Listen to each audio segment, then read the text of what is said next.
SCOBY! The SCOBY! Don't let the dog eat it! Hello everybody, welcome to the show. Welcome to the show. I am so excited to share with you my kombucha recipe and the trials and tribulations. I made all the mistakes so you don't have to, but it is well worth it, money saving, and super delicious. Let's go. First things first, you're going to need a SCOBY, or symbiotic culture of bacteria and yeast, and 4 cups of cold water. Temperature is really important to keep that SCOBY happy. Next, you gotta make sure that you've got 1 cup of previous kombucha brew, and if you don't, just use some that you bought from the store previously. Next, it's literally so simple. You brew tea and do your kombucha math. More on that later. I've heard you're not supposed to use Earl Grey tea. I don't really give a because it tastes so good. It's my favorite tea, and honestly, it worked amazing. Next, add more sugar than you feel you should because you need to feed that SCOBY and make sure it's going to ferment real nice for you. So here's where the temperature is important. The cold water allows you to put the hot water directly into the jar so you're not waiting around all day for it to cool down.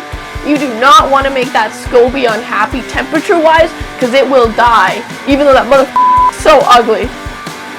Besides temperature, the next most important component is time.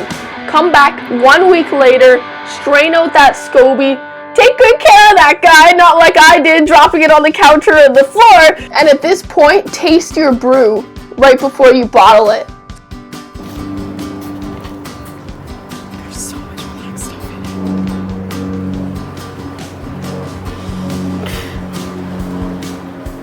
When do you want me to go? Whatever you want. Are you recording right now? I am. Oh my god!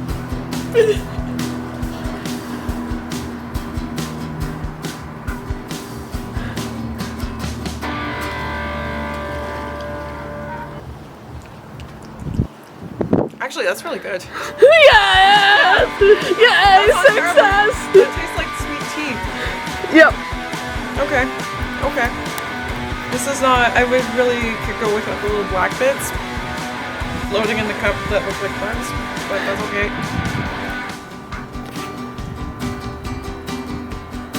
Yeah. Okay, so you zoom in like then.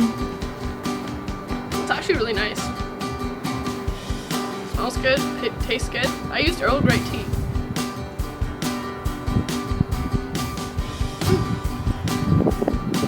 Next, we move on to what's known as the second fermentation process, where you give the SCOBY a little boost of sugar, in our case with some fruit. I used blueberry and fresh basil from my garden, and I made a little slurry. Pro tip, never make a slurry in a hurry. Which brings me to mistake number 1. I put the cold ass blueberries into the room temperature kombucha. Remember how I said temperature was important? If it's too cold, it's going to put the SCOBY into a dormant state, and it's going to take so much longer to ferment. Great job. The second problem is notice the amount of headroom in there. It is never going to get carbonated if it has that much headroom. Gah! So I started from the beginning and brewed another batch, and here we are. Notice how this one has the correct amount of headroom. So once your kombucha has fermented in the second fermentation process for 1 week, put it into the fridge so it stops fermenting. Strain it out, and then you'll have this beautiful kombucha batch to share with all your friends.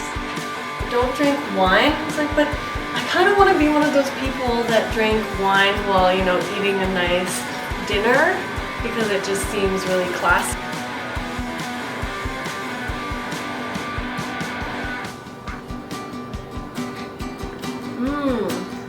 Yeah, it's carbonated. It does have that winey flavor too. It's really good. Yeah. What would you give it out of 10? It could use a little bit more carbon, so I'm gonna say an 8.5. All right!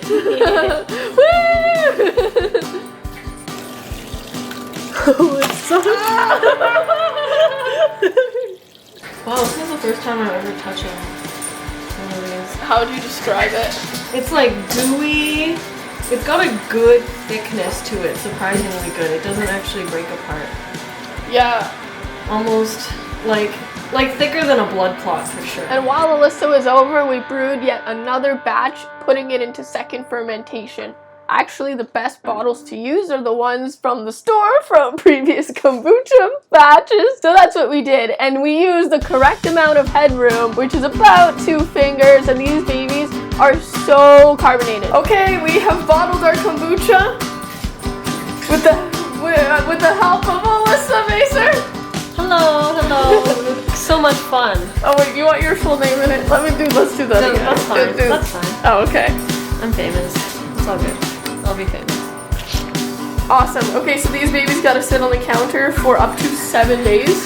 You can taste it and see if it's carbonated enough, or if it's too sweet, you keep going. Okay. And that's it. Woo! Oh, and then under a towel. Under a towel. In there. Room temperature. So there you have it.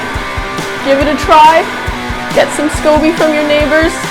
It is super delicious and not that hard to do. Cheers. Literally screenshot this recipe, go to the store, buy these things. Actually, in this case, you probably have all of these things at home. As promised, here is all my kombucha math already done for you, so you can make small batches of kombucha just for yourself. I used to spend so much money a week on kombucha, it was ridiculous. But this is my biology degree finally coming to use just for you. There you go.